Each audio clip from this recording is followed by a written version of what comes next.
خان صاحب پہلا سوال جو ہے وہ ایک دوست نے امریکہ سے ہم سے پوچھا ہے. وہ کہتے ہیں کہ کیا لاٹری کے ذریعے حاصل ہونے والا روپیہ جائز ہے؟ بسم اللہ الرحمن الرحیم. قرآن کریم نے، اسلام نے جس طرح بہت ساری مختلف چیزوں سے منع کیا اور انہیں حرام قرار دیا،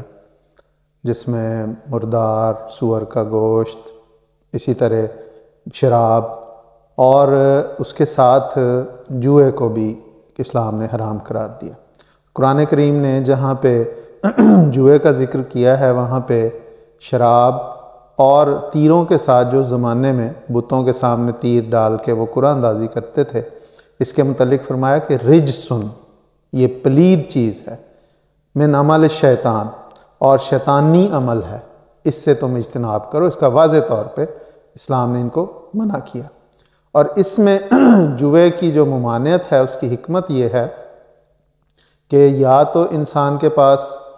بہت زیادہ مال، بغیر کسی محنت کے بہت زیادہ مال آ جاتا ہے، اور یا پھر اس کا جو اصل زر ہے وہ بھی چلا جاتا ہے. تو یہ جوئے کی یعنی بغیر محنت کے اور بعض اوقات مال آ جانا اور بعض اوقات اصل زر چلا جانا، اور یہ ایسی بری چیز تھی جس کی ایسی لت پڑ جاتی ہے کہ پھر لوگ اپنے گھر بار اور اپنے عزیز لوگوں کو بھی اس میں داؤ پہ لگا دیتے ہیں، اور اس لیے اس کی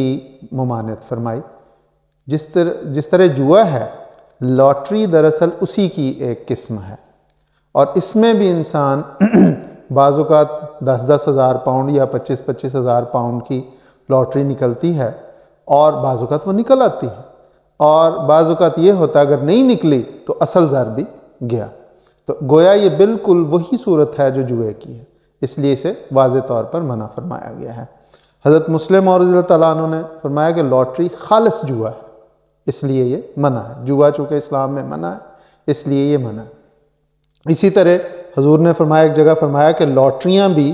اس میں شامل ہیں، یعنی جوئے کے متعلق، اور فرمایا آج کل مسلمان یہ کام کرتے ہیں مگر یہ بھی جوئے میں شامل ہے، اور جوا ناجائز ہے، خواہ وہ کسی شکل میں ہو، خواہ کرا ڈال کر کھیلا جائے یا نشانہ مار کر کھیلا جائے، اسلام نے اسے ناجائز قرار دیا ہے. اور اس کے ساتھ ہم جب دیکھتے ہیں تو جوا اس لیے بھی، جیسے میں نے عرض کی کہ اس لیے بھی اس کا ذکر کیا کہ بعض اوقات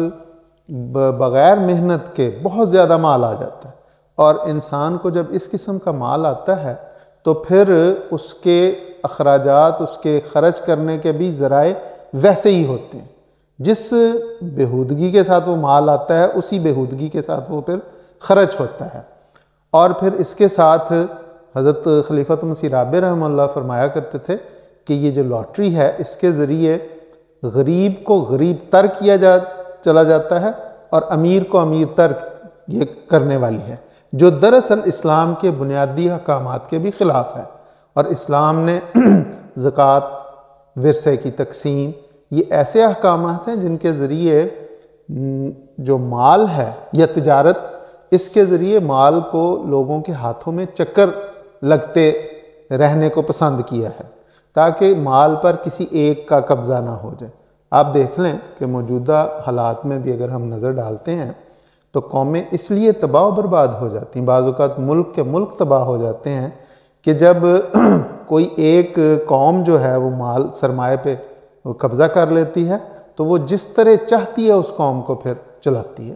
اور آج کے دور میں ہم بڑی واضح طور پہ دیکھ سکتے ہیں کہ کس طرح یہ گھنونا کھیل کھیلا جا رہا ہے. تو اس لیے اسلام نے اس چیز کو ناپسند کیا، نہ صرف ناپسند کیا بلکہ اس کو ناجائز قرار دیا کہ اس کے بہت سارے نقصانات ہیں، فوائد بہت ہی کم.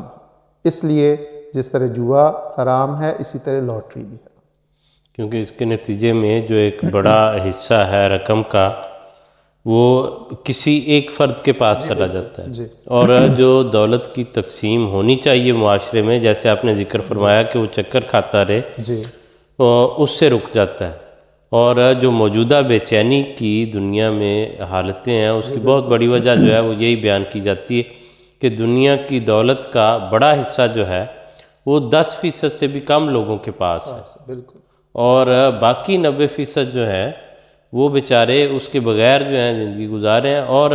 اس تفاوت کی وجہ سے معاشرے میں بے چینی جو ہے وہ بڑھتی ہے، اور ایک دوسرے سے طبقاتی تقسیم بڑھتی ہے، اور پھر اس کے نتیجے میں نفرت اور حقارت جو ہے وہ پیدا ہوتی ہے۔ اور اسی کے ساتھ جو سود ہے وہ بھی دراصل اسی لیے اسلام نے منع کیا ہے کہ یہ جو باتیں آپ نے بیان کی یا میں نے عرض کی ہیں وہ بالکل اسی طرح یہ سود بھی وہی کام کرتا ہے، اور چند جس طرح آپ نے کہا کہ 10% لوگوں کے ہاتھ میں ہے، وہ اس پہ سودی قرض دیتے ہیں اور پھر ان حکومتوں کو اسی طرح چلاتے ہیں اپنی مرضی سے، اور تباہ و برباد کر کے رکھ دیتے ہیں۔ پوری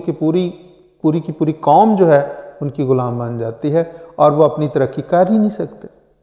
اور جس کا عملی ہم دیکھ رہے ہیں نتیجہ، اور ایک جملہ وہ بڑا عام بولا جاتا ہے کہ امیر سے امیر تر ہوتا جا رہا ہے، اور غریب جو ہے وہ غریب سے غریب تر ہوتا جا رہا ہے، اور اس کے نتیجے میں وہ بے چینی جو ہے وہ معاشرے میں بڑھتی چلی جاتی ہے۔